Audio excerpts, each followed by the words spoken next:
दुनिया की सबसे अजीब और हैरान करने वाली परंपरा, जिस परंपरा के बारे में देखकर आप भी दंग रह जाएंगे। लाश के साथ रहने की परंपरा। इंडोनेशिया का एक समाज अपने परिजनों से इतना प्यार करता है कि उनकी मौत के बाद भी उन्हें खुद से अलग नहीं कर पाता। ये लोग परिजनों की मौत के बाद भी उनसे जिंदा इंसान की तरह पेश आते हैं। वो समय समय पर कब्र से शवों को बाहर भी निकालते हैं। इसके बाद उन्हें नहलाकर साफ सुथरा करते हैं और नए कपड़े पहनाते हैं। इस दौरान गांव में इनका जुलूस भी निकाला जाता है। दरअसल अपने परिवार के किसी भी सदस्य की मौत के बाद ये लोग शव को दफनाते नहीं, बल्कि उसे अपने साथ ही रखते हैं, या फिर इन्हें ताबूत में डालकर गुफाओं में रखते हैं या पहाड़ियों पर टांग देते हैं। जब भी कोई घर में आता है तो इस शव से भी उसका हालचाल पूछता है। उंगलियां काटने की परंपरा। इंडोनेशिया के पापुआ गिनी द्वीप में दानी जनजाति रहती है। दानी जनजाति में आज भी एक ऐसा रिवाज प्रचलित है जो हद को पार कर देता है। इस दर्दनाक और अमानवीय प्रथा के पीछे इनका मानना है कि ऐसा करने से मरने वाले की आत्मा को शांति मिलती है। इस कबीले की परंपरा के अनुसार घर के मुखिया की मौत की सजा महिलाओं को जिंदगी भर भुगतनी पड़ती है। दरअसल इस जनजाति की महिलाओं को किसी रिश्तेदार की मौत पर अपनी उंगलियां के सिरे को काटना पड़ता है। उंगली काटने से पहले उन्हें रस्सी से बांध दिया जाता है ताकि खून का प्रवाह रुक जाए। उसके बाद कुल्हाड़ी से उनकी उंगलियां को काटा जाता है।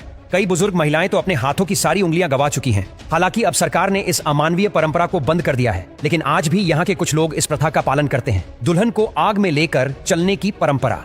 यह परंपरा चीन के कई हिस्सों में मनाई जाती है, जिसके लिए बकायदा पहले आसपास के लोगों और रिश्तेदारों को इकट्ठा किया जाता है और फिर भोजन कराकर यह अजीब परंपरा निभाई जाती है। ये लोग अपनी गर्भवती पत्नी को कंधे पर उठाकर धधकते कोयले पर चलते हैं और उसे पार करते हैं। ऐसा ही एक देश है जहां पर लोग जलती आग में पत्नी को उठाकर चलते हैं। यह अनोखी परंपरा कहीं और की नहीं, बल्कि भारत के पड़ोसी देश चीन की है। मान्यता है कि ऐसा करने से जन्म के वक्त महिला को लेबर पेन कम होता है। यह माना जाता है कि दूल्हा जितना आग का दरिया ज्यादा पार करेगा, उसकी पत्नी उतने ही सुंदर बच्चे को जन्म देगी। अंतिम संस्कार में बुलाई जाती है डांसर। यह परंपरा चीन के कुछ इलाकों में है, जहां किसी भी व्यक्ति के मर जाने पर उसके घर वाले वहां बार गर्ल्स को बुलाते हैं। फिर यह बार गर्ल्स वहां डांस करती है और लोगों को एंटरटेन कराती है। सिर्फ अंतिम यात्रा के दौरान ही यह लड़कियां डांस नहीं करती है, बल्कि कोफिन के पास खड़े भी लगातार डांस करती रहती है। भालू की बलि की परंपरा। दुनिया में आइनू नाम की जनजाति है।